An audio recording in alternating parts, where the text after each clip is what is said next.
Vamos mergulhar hoje numa das perguntas mais antigas e talvez mais importantes da filosofia. Uma busca que, quer a gente perceba ou não, nos acompanha todos os dias. Afinal, o que significa viver bem? Como ser uma pessoa boa, uma pessoa virtuosa? Toda vez que a gente para e pensa no que é melhor para a nossa vida, no fundo, a gente está fazendo filosofia. É uma questão universal e as respostas podem nos levar por caminhos muito, mas muito surpreendentes. Ok, vamos lá. O nosso roteiro de hoje vai passar por 3 gigantes do pensamento grego e suas respostas bem diferentes para essa mesma busca. Como é que se encontra a felicidade e a virtude? A gente vai ver a busca pela vida boa, a ideia de virtude como sabedoria em Platão, o justo meio de Aristóteles, o prazer moderado de Epicuro e, no fim, comparar esses 3 caminhos. Então, para começar, vamos falar da busca em si. A Grécia Antiga era um lugar que fervilhava com ideias novas, radicais, sobre como viver. Em meio a debates sobre democracia, sobre a natureza do universo, uma pergunta era absolutamente central: como uma pessoa deve viver a sua vida? E olha, esses caminhos não eram só teorias abstratas, não. Eram guias práticos, quase manuais para a vida. E nosso ponto de partida é um pensador que acreditava que a verdadeira resposta, ela não estava aqui, nesse mundo, mas em um outro lugar. E aqui a gente entra no nosso primeiro caminho, que é uma verdadeira jornada para cima. Para Platão, a vida boa era uma jornada intelectual, quase uma fuga das distrações do corpo e do mundo material que nos cerca. Essa citação aqui, ela resume perfeitamente o dualismo platônico. Para ele, era como se existisse um conflito constante dentro de nós. De um lado, o corpo, com suas paixões, seus medos, seus desejos que nos enganam. E do outro, a alma racional, a nossa única ferramenta para encontrar a verdade. Então, para Platão, ser virtuoso não é sobre uma ação específica, mas sim sobre um estado de conhecimento. A pessoa virtuosa é aquela que consegue entender o que é o bem, a justiça, a beleza, em suas formas mais puras, lá no mundo das ideias.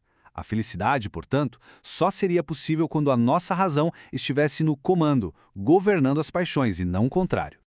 Mas aí chega o aluno mais famoso de Platão, Aristóteles. E ele, de certa forma, traz a filosofia de volta para a Terra. Ele se recusa a aceitar essa separação tão radical entre o mundo que a gente sente e o mundo das ideias. Para Aristóteles, a vida boa não era encontrada em outro plano, mas aqui e agora, no mundo da ação prática.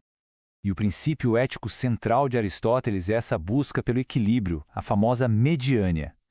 Pensa na coragem, por exemplo. Ela é o meio termo perfeito entre a covardia, que é a falta, e a imprudência, que é o excesso.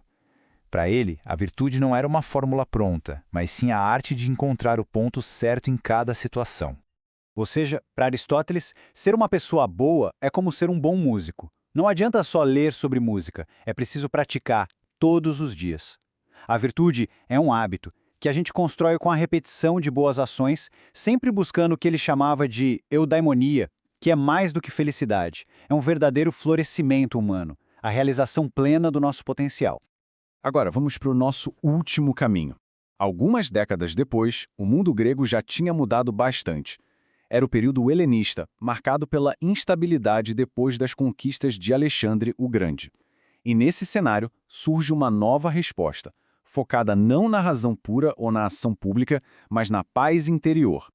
Epicuro propôs que o objetivo final da vida era a ataraxia. Imagina um estado de serenidade profunda, uma tranquilidade da alma, livre de medo e de ansiedade.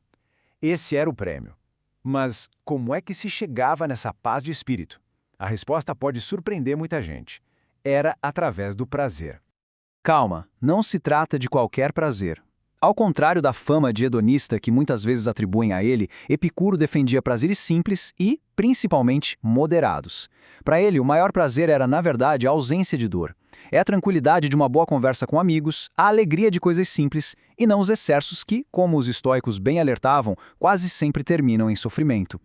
Bom, então nós vimos 3 caminhos bem diferentes, mas que partem da mesma busca. Agora, para ficar bem claro, vamos colocar essas ideias lado a lado e entender o contraste entre elas. Então, resumindo a ópera, Platão aponta para cima numa ascensão intelectual para longe do corpo. Aristóteles olha para os lados, para o mundo ao redor, buscando equilíbrio na prática do dia a dia. E Epicuro? Epicuro olha para dentro, em busca da paz de espírito da ataraxia. 3 respostas profundas e muito diferentes para a mesma busca fundamental. Isso tudo nos deixa com uma reflexão final. No nosso mundo tão acelerado, tão complexo, qual desses caminhos parece fazer mais sentido? O caminho para uma vida plena está no rigor da razão, como queria Platão, na busca por um equilíbrio prático em nossas ações, como ensinou Aristóteles? Ou será que está na procura por uma paz interior, longe das perturbações externas, como propôs Epicuro? Essa pergunta talvez seja o legado mais duradouro desses 3 filósofos.